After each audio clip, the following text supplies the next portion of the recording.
How you doing, guys? Joe here from Team XLR8 in Matt's basement shop. Soon it's just going to be a shop, or he's going to move the table. So we talked about connecting the shot line. Well, everybody has their own ghost ball trainer. I made this. I have a patent pending on it. And this is the device I've been talking about. It does two things for you. It shows you where ghost ball's at, and it also shows you the tangent on the 90. So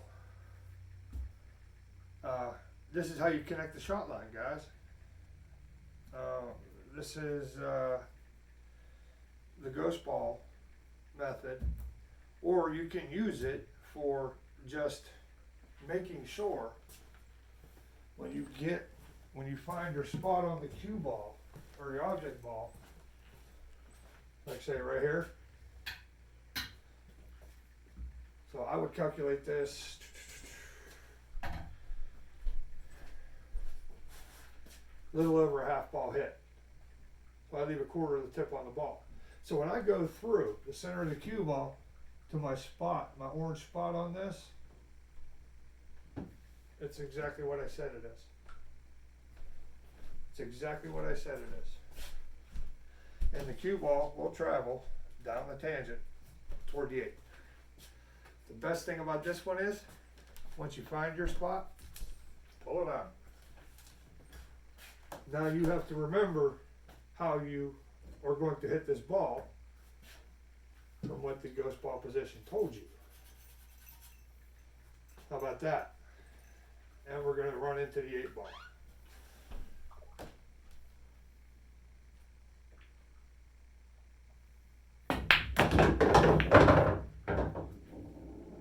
Worked out perfect.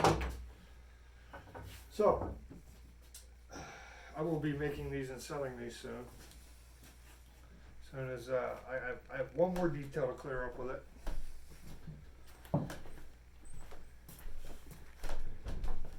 But yeah, it tells you exactly where the tangent line's coming off. So let's say the 8 ball's up here, right? And I have a similar shot. Not quite a half ball hit. So let's go. Let's go with a 5/8 ball overlap. Okay, 5/8 ball overlap. So when I get down in here and I go across the spot, my orange spot on my ghost ball, the right edge of my ferrule's inside the right edge of the 5. But if I hit down the tangent, I'm going to miss the 8 ball. So I have to go just below center with this and stun it in order to get back to the 8. So get in there, right here. So this can be very, very useful. And you don't really need this if you understand what the tangent line is, but for beginner players, this is amazing stuff. So, like I said, you pull this out once you know where you need to hit it. If you can't leave it in place, you can't use a trainer in a match. You can't do that in a game. But once you pull it out, there it is. You have to remember. So it's not digital like DigiQ, it's analog. Okay, it's analog. And analog is better because you have to remember. So this is how I practice with tangents and so forth. But I mean, you can do it however you want. You can just come back half a ball off of the pocket line in a 90. That's the actual tangent. And that's what you see pros doing when they're doing this. They're walking up behind it.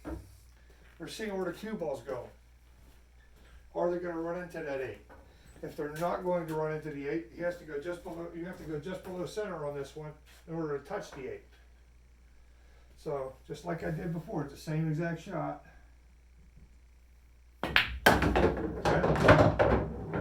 That's how it's done. Well, I scratched. I didn't put much effort into it either. So that is how you connect the shot line. And this is also good for teaching you that angles look much different when it's a long, sharp cut, or just a long cut. What's wrong with? Okay, so if I'm here, well, I ain't got to point it into the pocket. You Google. Okay, we got to point it to the pocket first. So here we go. All right. So, and you go all the way down this end. When you go through the center of that center of where the ghost ball is, this is a half ball head. But if we put this out in the middle, and it's pretty easy to see because it's near the pocket. But what about if it's out here? What about if it's way out here? Make sure that's straight behind on the pocket line. Okay, what if it's way out here? All right, this will be a little bit more than a half ball head. And when you go through ghost ball position, you'll see that you're right off the edge. But when you pull that off and you get down behind it, you're going to go, okay, that doesn't look right. That looks overcut, but it's not. It's going to go.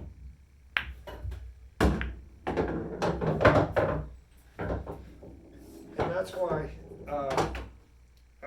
quadrant aiming is a good thing, not only for close up, but for long distances as well, to get you used to what looks right. But a decent ghost ball trainer can do that for you, but you can't rely on it all the time. You can't. Again, like gaming systems, this is just a reference. This is just a reference. It will always get you close, and you must fine tune. You got to fine tune it, okay, no matter what system you choose. Now, I'm going to calculate this as, this is a little more than a half ball hit. It's actually the same shot. Right here, get down in behind it, and just hit it.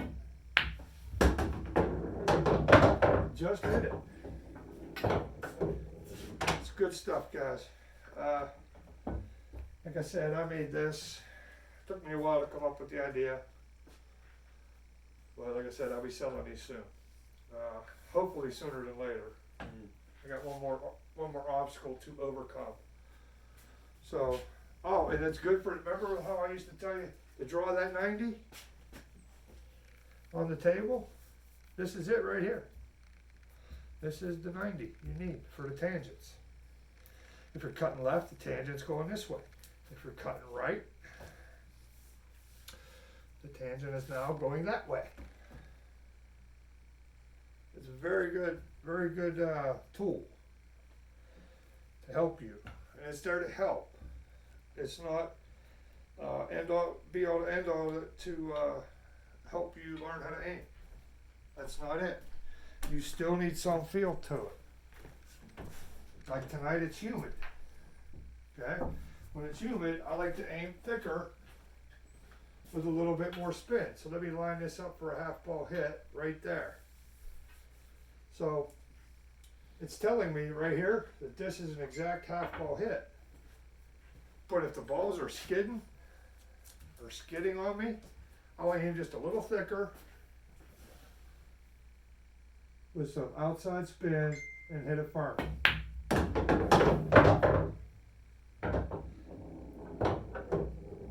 Under nice dry conditions, you don't need to do that. You do not need to do that.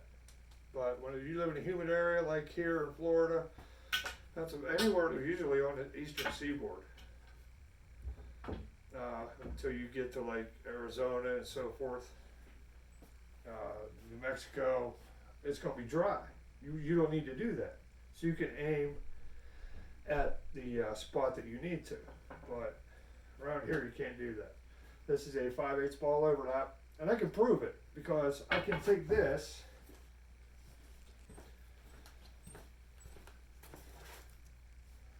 I can take this, put it under here, and you can use this to check to see if you're right. Make sure that's straight.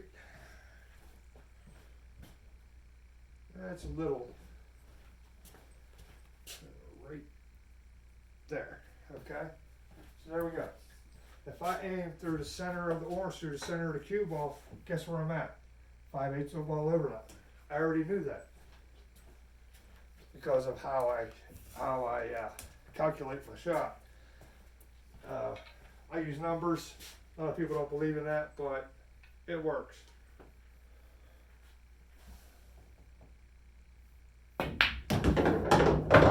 That's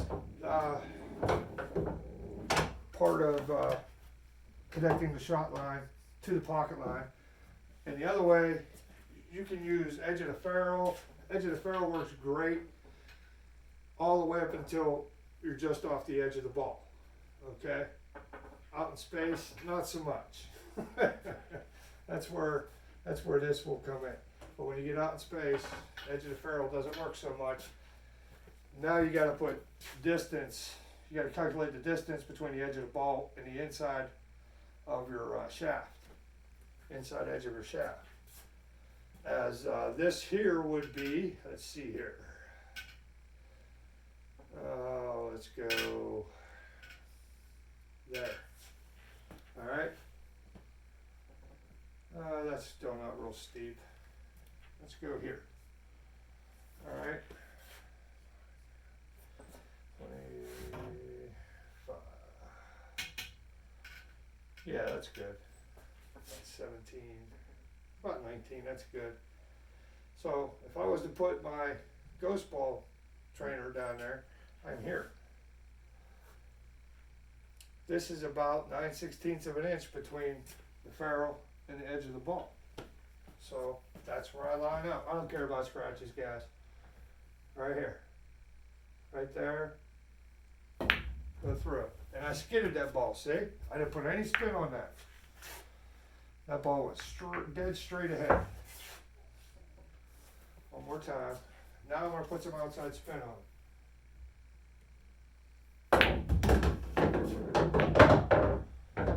So you have to adjust to the conditions. Weather, table, weather, the pool table itself, your tip needs replaced, you're using crappy chalk because there's no good chalk available. That's why you carry your own. But there's different conditions that apply. Edge of the ferrule is great. So you can use this in conjunction with edge of the ferrule. And I'll show you how. All you got to do, set that up. Make sure you're pointed at the pocket. You are, okay? Go through center of the cue ball to your ghost ball point to 5/8 ball overlap. But if you were to get your spot right here, look at your spot, and then keep your eye on that spot, you would have to aim right of it, which is exactly where the ghost ball point is. So they all take you to the same place. This will help you get there quicker. So you already know where to hit it, but still go through the whole process. I got my spot, got my eye on the spot. Now I'm going to aim, put the left edge of my ferrule outside the right edge of the spot, and hit it.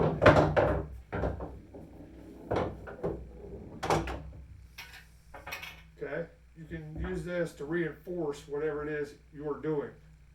Traditional, ghost ball, poolology, center to edge, you can use this to reinforce everything. Okay? And always draw that 90, guys. Always draw that 90, throw that 90 out on the table with your eyes like a laser. Bam, right like this. There's my 90. I always do that with my eyes. And if I can't quite see it, I ain't too proud. I'll go where I think ghost ball is, and I'll just go straight out. And that tells me exactly where the cue ball's going. A lot of pros, like I said, they'll get up here. And this is what they do. They'll come a half a ball off at a 90-degree angle, or close to it, and that's about where the cue ball's going, roughly. Okay, but again, there's still feel to it. So I would calculate this as the 8th ball right of center. So again, there's your spot, center of the cue ball. And when you come back behind the cue ball, you should be just to the right of the center of that cue ball, right there, or that object ball. So go down through the center of the cue ball, 8th ball right of center, pop it in the hole.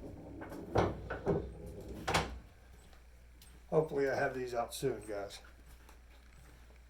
I'm trying. I have a little hitch with it. I gotta get through it. It's not the design. It's nothing else, and it doesn't even look like that anymore. I completely changed the design, but I got that one patented so nobody could steal it. So don't get any ideas. All right, guys. I hope you enjoyed that.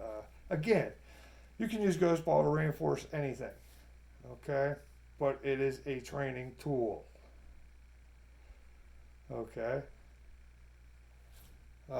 Say goodbye to Matt. Bye, Matt. Good man. All right. I'll see you next time. Thanks, guys.